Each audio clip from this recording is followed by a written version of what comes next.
Film की शुरुआत में हम एक बच्ची को बहुत ही डरा हुआ देखते हैं जो घने जंगल में भाग रही थी। उसके पीछे कोई पड़ा हुआ था जिससे डरकर ही वो भाग रही थी। वो अब एक जगह पर आकर छुप जाती है जहाँ पर बहुत सारी खून से भरी हुई बोतलें थी जो वहाँ पर लटकी हुई थी। अगले ही पल वो इंसान जिससे बचकर वो भाग रही थी बच्ची के पास आ जाता है। अब उसने बच्ची के साथ क्या किया ये हमें दिखाया नहीं जाता। सीन इधर ही कट हो जाता है। अगले सीन में एक समर कैंप दिखाया गया जहाँ पर बहुत सारे बच्चे अपनी समर की छुट्टियां गुजारने दूसरी जगह पर आए हुए थे और उन बच्चों को संभालने के लिए कुछ काउंसलर भी यहाँ पर मौजूद थे। असल में इस कैंप को एक आदमी जो कैंप का हेड था वो और उसकी बेटी चलाया करती थी। उसकी बेटी का नाम हैदर था जिसके साथ उसके दो बेटे भी मदद करते थे। यानी कि ये हर साल यहाँ पर बच्चों को समर कैंप के लिए लाने का काम किया करती थी। यह हैदर का बड़ा बेटा तो काफी सीरियस आदत का था जबकि दूसरा हर किसी से घुलने मिलने वाला था। अब यहाँ उनकी मदद करने काउंसलर के कुछ और मेंबर्स भी मौजूद थे जिनमें एक थी हैदर के बेटे की दोस्त जिसका नाम लॉरेन था। लॉरेन का भाई भी था और बाकी उसके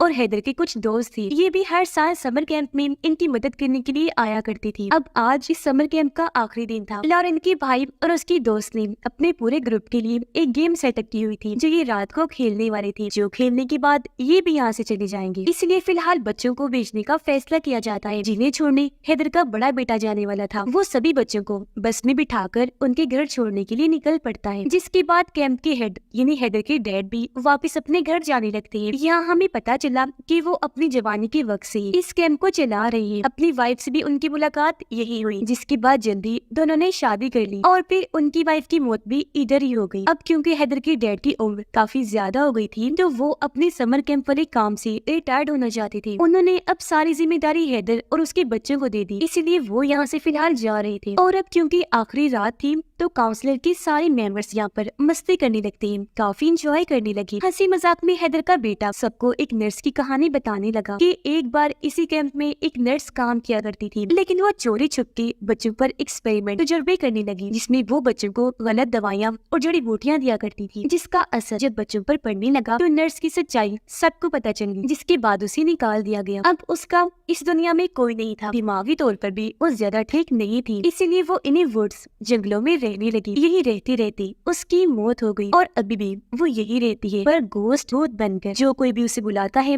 वो उसे लेने के लिए आ जाती है ताकि उसकी आत्मा को अपने साथ ले जा सके। अब मजाक मजाक में हैदर का बेटा सबको कहता है कि तुम अपनी अपनी उंगली पर पिंच करके कोई चीज चुबाकर खून निकालो, जिसके बाद उस नर्स को उसके नाम से पुकारो और फिर वो हमारे पास भी आ जाएगी। अब क्योंकि सबको ये मनगढ़ंत कहानी ही लग रही थी इसीलिए सब मजाक मजाक में ऐसा कर लेते हैं, पर लॉरेन का भाई ऐसा नहीं करता। अब हैदर का बड़ा बेटा जो बच्चों को छोड़ने जा रहा था रास्ते में उसकी बस खराब हो जाती है। वो जब चेक करने गया तो नोटिस करता है कि सारे बच्चे एकदम खामोश हो गए हैं। वो जब वापस आया तो ये देखकर काफी डर गया कि सभी बच्चे अचानक ही गायब हो गए हैं। ये देखकर वो काफी घबरा गया, हर जगह बच्चों को ढूंढने लगता है पर वो उसे कहीं भी नहीं मिलते। उसे बस बच्चों की थोड़ी बहुत आवाजें सुनाई दे रही थी, इसीलिए वो वहाँ से आगे बढ़ा बच्चों को ढूंढने निकल जाता है। अब वहाँ जाकर भी उसे बच्चे नहीं मिलते और क्योंकि ये जगह सुनसान थी इसीलिए मदद भी उसे नहीं मिल सकती थी। बस यहाँ एक पब्लिक टेलीफोन था जिससे वो अपने नाना यानी कैंप की हेड हैदर के डैड को कॉल करता है और वो उन्हें मदद के लिए यहाँ आने को कहता है। अब हैदर की एक दोस्त जब अकेली खड़ी थी तो तभी वहाँ उसका दोस्त आया जो उसे पसंद करता था। वो उससे कुछ बातचीत करके शादी के लिए पूछता है, पर अभी क्योंकि हैदर की दोस्त को शादी नहीं करनी थी इसलिए वो उसे मना करके वहाँ से चली गई, जबकि उसका दोस्त अकेला वहाँ पर खड़ा रहा और अब उसे वहाँ किसी की मौजूदगी का अजीब सा एहसास होने लगता है। हैदर की दोस्त वापिस आकर अभी वहाँ बैठी थी कि तभी उसका दोस्त भी फौरन वहाँ आ गया, जिसके हाव भाव अजीब ही हो गए थे। वो अचानक अपना कंट्रोल खोकर अपनी दोस्त को पत्थर मारने लगा, जिसके बाद उसे इतना मारता है कि वहाँ जल रही आग में ही फेंक देता है। वो सारी झुलस गई, दर्द की वजह से चिल्ला रही थी। उसकी हालत बहुत खराब हो गई इसीलिए उसकी मौत हो जाती है। हालांकि सब लोग उसके दोस्त को रोक भी रहे थे, कंट्रोल में करने की कोशिश की जा रही थी, पर वो इतना पागल हो गया था कि काबू ही नहीं आ रहा था। जिस बीच उसे रोकते रोकते गलती से लॉरेन की दोस्त से उसे चाकू लग जाता है जिससे वो भी जख्मी हो गया। अब ये देखकर सभी लोग काफी घबरा गए। वो जल्दी से भागकर हैदर के पास आते हैं और उसे सारे सूरत हाल के बारे में बता देते हैं। वो जल्दी से फोन उठाती है, पुलिस को कॉल करने लगी, लेकिन अचानक फोन एकदम फट जाता है जिससे उसे खुद भी चोट लग जाती है। और अब क्योंकि यहाँ का माहौल काफी डरावना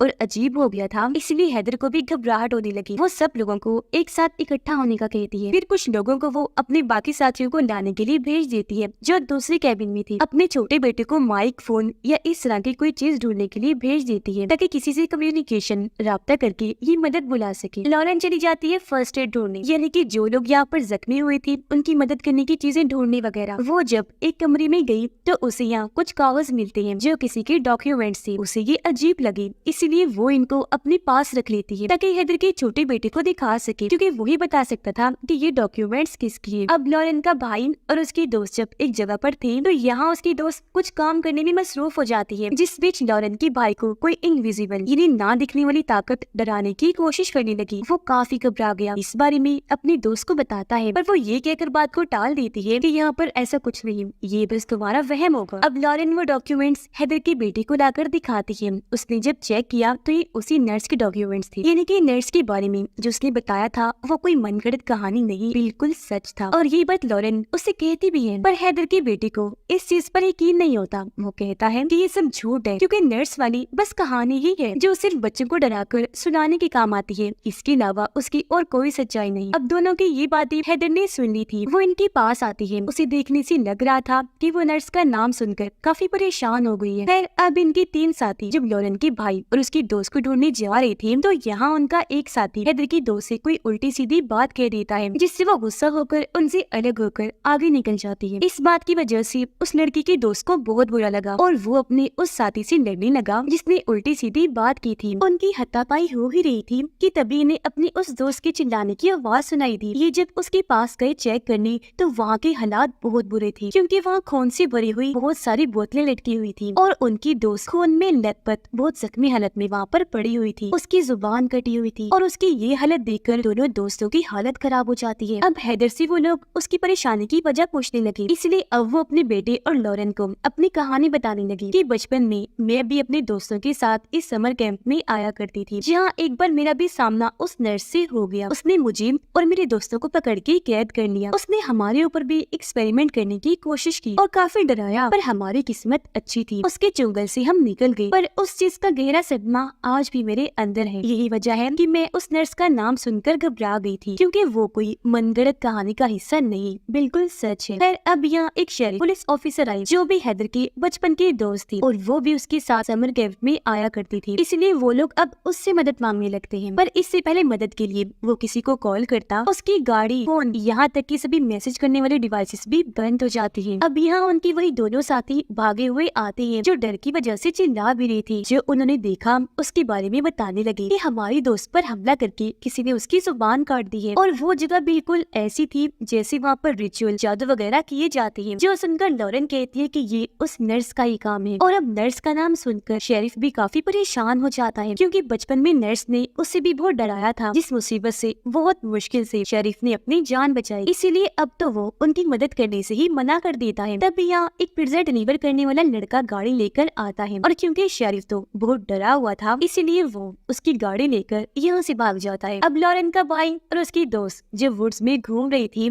तो तभी वो यहाँ सभी बच्चों को भागता हुआ देखती है, जो एक जगह पर आकर जमीन खोदने लगते हैं। जैसे वहाँ का गड्ढा खुला, उसके अंदर से नर्स की आत्मा बाहर आती है जो वो होती डरावनी लग रही थी। पर यहाँ हैरत, वो लॉरेन की भाई को नजर नहीं आ रही थी, बल्कि नर्स को तो सिर्फ उसकी दोस्त ही देख पा रही। और अब वो सारे बच्चों को जो उसके कंट्रोल में थे दोनों पर हमला करने के लिए भेज देती है। बच्चे आकर लॉरेन के भाई की दोस्त को पकड़ लेते हैं, उसे इतना मारती है कि उसकी जान ही ले लेते हैं। ये देखकर लॉरेन का भाई काफी डर गया, जल्दी से भागकर बाकियों के पास आ जाता है, जिसके पीछे पीछे बच्चे भी यहाँ आ गए और अब वो बाकियों पर भी हमला कर देती है, जिनसे बचने के लिए वो सब एक दूसरे कैबिन में आकर छुप जाते हैं। अब यहाँ पर सभी जो काफी घबराए हुए थे आपस में ये बहस करने लगते हैं। हैदर सबको बताती है कि नर्स को जिंदगियाँ चाहिए, क्योंकि उसे इमॉर्टल अमर होना है, यानी वो फिर कभी भी नहीं मर सकेगी। इसीलिए अब वो हमें मार कर हमारी आत्माओं को लेकर ही रहेगी और वो तब तक नहीं रुकेगी जब तक वो लोग नहीं मर जाते जिन्होंने उसे हेल इन्हीं जहन्नुम में भेजा था। और ये शायद वो लोग भी हो सकते हैं जिन्होंने उसे बुलाया होगा, यानी कि इन लोगों ने शुरुआत में पिंच करके खून करने वाला जो रिचुअल किया था, नर्स को बुलाने के लिए वो काम कर गया। इनकी पुकार सुनकर वो आ ही गई। अब तभी लॉरेन का दोस्त एक प्लान बनाता है कि मैं इन सब बच्चों को जो फिलहाल नर्स के कंट्रोल में है, इन्हें अपने पीछे लगाकर एक कैबिन में ले जाऊंगा और जब सारे बच्चे कैबिन के अंदर चले जाएंगे तो मैं दरवाजे को बंद करके लॉक कर दूंगा, जिससे सारे बच्चे अंदर ही कैद हो जाएंगे। पूरी रात बच्चों को हम वहीं बंद रखेंगे, फिर अगली सुबह जैसी होगी बच्चे बिल्कुल सही अपने नॉर्मल हालत में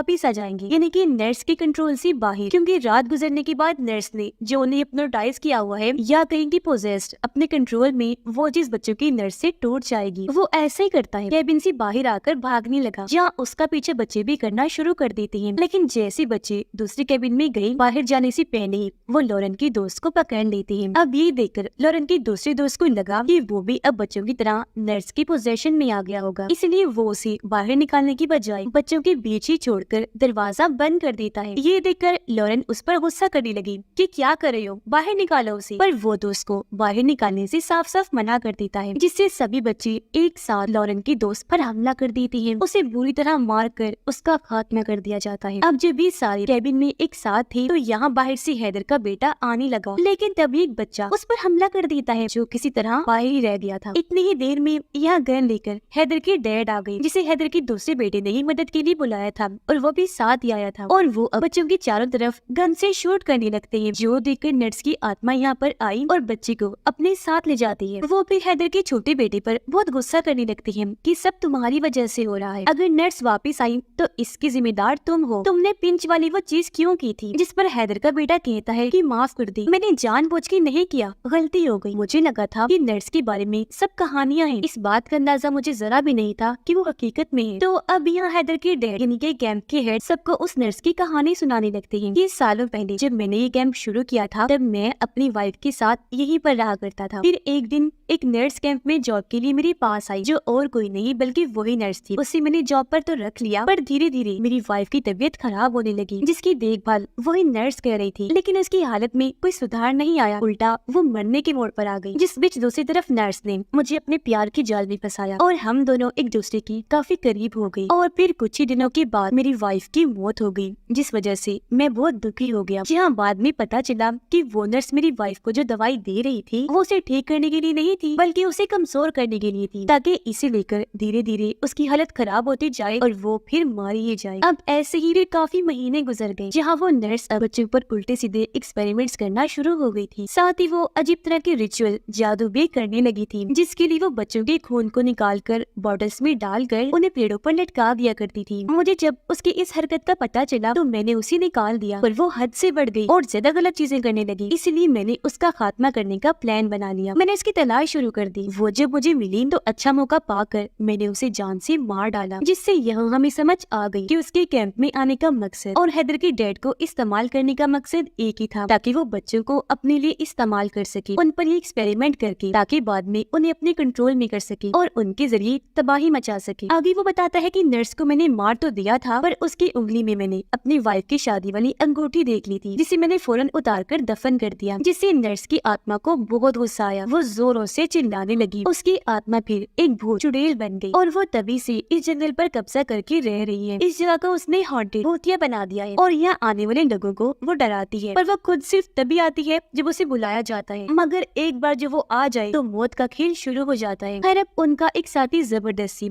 लॉरेन की भाई को एक जगह पर लेकर गया। वो उसे पेड़ से बांधकर हाथ पर कट लगाकर जबरदस्ती उसके मुंह से नर्स का नाम बुलवाता है, ताकि नर्स जब यहाँ आए तो वो लॉरेन की भाई की आत्मा को अपने साथ ले जाए, यानी उसकी कुर्बानी हो जाए और उनका ये साथी बच जाए, यानी कि वो यहाँ अपनी जान बचाने के लिए लॉरेन के भाई की बलि दे रहा था। ऐसा करने के बाद वो वहाँ से भागा और जल्दी से गाड़ी की तरफ जाने लगता है। लेकिन तभी यहाँ एक पोजेस्ड बच्चा आकर पेट्रोल उस पर डालकर आग लगा देता है। ये देखकर सभी लोग वहाँ पर आए, लेकिन वो काफी जल गया था पर जिंदा था। यह लॉरेन उसे अपने भाई के बारे में पूछती है कि वो कहाँ पर है, लेकिन यहाँ वो सच नहीं बताता कि मैं उसे पेड़ से बांध कर आया हूँ, बल्कि वो लॉरेन से अजीब तरह की हरकतें करने लगा, जिससे उसे इतना गुस्सा आया कि वो उसे पीटने लगती है, इतना मारती है कि उसकी जान ही ले लेती है। सारे लोग नर्स से छुटकारा हासिल करने के बारे में सोच रहे होते हैं। अब कि मुझे नर्स कहीं भी नहीं दिखी। लॉरेन ने जब इसकी वजह पूछी तो वो बताता है कि मुझे उसके ना दिखने की वजह ये हो सकती है कि मैंने शुरुआत वाले रिचुअल में हिस्सा नहीं लिया, यानी पिंच करके मैंने अपना खून नहीं निकाला था। मेरे साथ साथ हैदर, उसके डैड और उसके बेटे ने भी नर्स को नहीं बुलाया, इस रिचुअल में हिस्सा नहीं लिया, तो वो उनको भी दिखाई नहीं दे रही थी। खैर, अब वो लोग एक साथ रहकर उसे लड़ने का फैसला करते हैं और बाकी लोग जो रिचुअल का हिस्सा नहीं थे वो भी पिंच करके रिचुअल कर लेते हैं और इस चीज का हिस्सा बन जाते हैं। अब वो लोग दिमाग लगाते हैं, सोचने लगे कि अभी अगर नर्स हम पर जिस्मानी हमले कर रही है तो इसका मतलब है कि अभी वो इंसानी रूप में है और यही सही वक्त और मौका है उसे खत्म करने। अब हैदर और उसके डैड अलग जाते हैं, जबकि बाकी बाकी लोग अलग जाते हैं नर्स को ढूंढने के लिए। अब उन तीनों को लॉरेन के भाई के चिल्लाने की आवाज सुनाई देती है। आवाज का पीछे करते हुए हैदर का बेटा जैसे ही जगह पर आया, पता चला कि वो लॉरेन का भाई है ही नहीं, बल्कि वो तो नर्स थी जिसने लॉरेन के भाई का बस रोप लिया हुआ था और वो हैदर की बेटी का गला काट कर वहाँ से भाग जाती है। यानी कि वो दूसरे लोगों का रूप भी नहीं सकती है। उसका कटा हुआ गला देखकर हैदर का दूसरा बेटा और लॉरेन आकर उसे संभालती है, पर उसका बहुत खून बह चुका था, इसलिए उनके हाथों में ही वो दम तोड़ देता है, जो देखकर दोनों को ही बहुत दुख लगता है। उधर नर्स आकर हैदर को पकड़ लेती है, जिसे अब हैदर की डैड आकर रोकते हैं, उस पर गन तान के खड़े हो जाते हैं। असल में ये उन्होंने नर्स को पकड़ने का जाल बिछाया था, क्योंकि तभी लॉरेन आकर तीर से उस पर हमला कर देती है, पर इससे उसका ज्यादा कुछ नहीं होता, मगर अब वो गन से हैदर के डैड को ही शूट कर देती है और जल्दी से वहाँ से भाग जाती है। पर अब हैदर, उसका बेटा और लॉरेन किसी तरह उसे ढूंढ निकाल कर उस पर अपना काबू पाते हैं और उसे सब कुछ ठीक करने के लिए कहते हैं, लेकिन वो तीनों पर अपना ही काबू पाकर उनका गला घोंटने लगती है और अपनी विच चुड़ैल वाली हंसी हंसने लगती है। पर वो लोग जैसे तैसे यहाँ अपनी जान बचाकर उस पर भारी हमला कर देते हैं। उसे बहुत मारने के बाद उसकी जान ही ले लेते हैं, वो दोबारा जिंदा ना हो जाए, इसलिए अब उसके टुकड़े टुकड़े कर दिए जाते हैं, फिर पानी में फेंक दिया जाता है ताकि वो कभी भी वापस ना आए। जिसके बाद ऐसे ही सुबह हो गई। यहाँ पर एक पुलिस की गाड़ी आई जिसके अंदर एक ऑफिसर था। उसे दरअसल लॉरेन का भाई लेकर आया था जो किसी तरह बच गया था। वो वैसे तो इनकी जान बचाने आया था, लेकिन यह भयानक मंजर देखकर उसकी भी रूह कांप उठती है। और इसी के साथ इस फिल्म की कहानी यहीं पर खत्म हो जाती है।